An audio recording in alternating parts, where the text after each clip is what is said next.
Hello and welcome back to my vlog. We're outside today and I'm winging it, so good luck. And since this doesn't have anything to show me what's in the screen, I don't know how well this is focused on me. I don't want to have you just see my teeth and my beard. Anyway, we're outside because I want to show you our garden-y thing and then talk a little bit about garden, food, GMOs, Monsanto, chemtrails, etc. Why? I don't know. So here we have it. This was our greenhouse, and unfortunately 70-mile-an-hour winds. I don't think the tie downs were all connected, so we have to replace that or remove it. Buried under there is the lawnmower that has no motor, the one that's got the rotary blades. And then here's another bed. That was asparagus. I never can seem to get the asparagus to where I can pick it when it's time to eat it. And all that stuff's got to be... I tried to burn last year. I think it was last year. Oh, and here's the third one. And we even did some in containers. You notice we haven't really straightened anything up since last year. When I say we, I mean me. I'm sure everybody else would appreciate it if I did. And what else do we have over here? We have 3 blueberry plants. There's 1 and a 2 and a 3. This one has sticks around it because every time I mowed last year, you can see this one's smaller than the rest. Every time I mowed last year, I would step on this one when I was turning around. It's at the back edge over here, and then over here we've got the raspberries. We got about 5 different varieties of raspberry. The nice little blue and green. You see there are velcros that are holding the raspberries to the chicken wire. Tell you what, I love to just come outside and eat food right off the plants.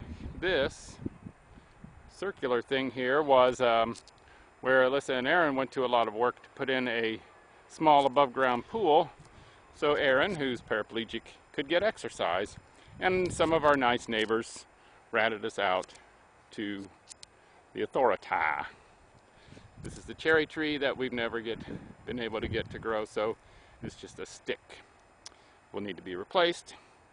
And this I think is going to be ornamental stuff.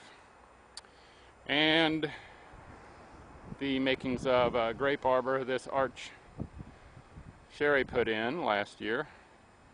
So, because I'm behind on getting the actual arbor built, and these are 2 Concord grape plants. So let's see, what else do we have, and why am I showing you all this? I don't know. So now me again. Here I am. I think if I hold this much closer, it just shows my beard or my nose or my teeth. This area over here, I'm not sure what we're going to do with it. A few years ago, back when Alyssa was little, we made this so that she could grow wildflowers. Looks like I need to take care of, I think we had a skunk living under there. I need to take care of that lattice work. So anyway, why all of this? And what about GMOs and Monsanto? And we don't have any at the moment. If you look at our sky, it's just clouds. There's no chemtrails. Why am I talking about all of that? Chemtrails, GMOs, Monsanto, and not really much. I'm just going to mention my thoughts about it. There's a lot of information on both sides of all these questions. For one thing, I guess what started this, a lot of people talking about Monsanto, boycotting Monsanto, etc., on my Facebook lately. And in my garden, in our garden, we will not be using any GMO seeds or plants if we can be sure of what we're getting from the places where we get them. I've got a list of, companies that provide heirloom seeds and that sort of thing. We'll see what we can do. I don't know how much time and resources I have to put into it. But here's the thing. We can't be sure about anything as far as the GMOs. There's plenty of good data on both sides, just like there is of global warming or global cooling or environmental change or whatever you want to call it. And people put more thought and energy into what they can do to get the government to do something for them than what they can do to keep themselves healthy. I think the bottom line is, if you are properly nutrified, if your body is properly nutrified, it's able to repair itself and keep itself well maintained. Sure, you can overload it with things that could cause it harm. You could eat GMO corn and nothing but GMO corn, and possibly cause yourself cancer. But worse is if you're under-nutrified. And most people are under-nutrified and they don't care to find out about it. They think they have the answers, and they put more thought into these other things than they do into being healthy, nutrified, and being able to give their body what it needs to properly maintain itself.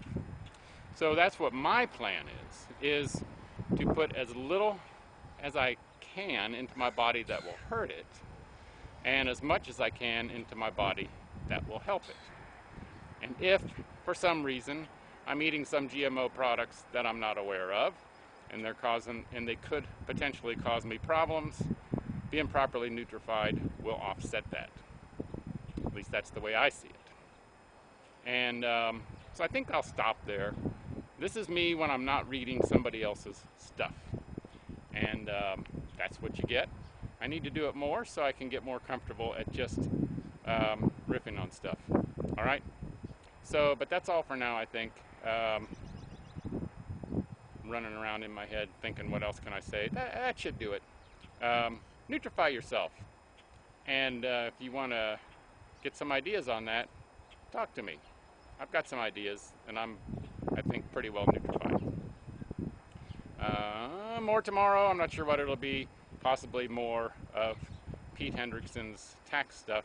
I get to go meet with a tax person tomorrow, and I'm not talking about a preparer. I'm talking about Mrs. IRS lady at the IRS office. Make it a great day, and bye for now.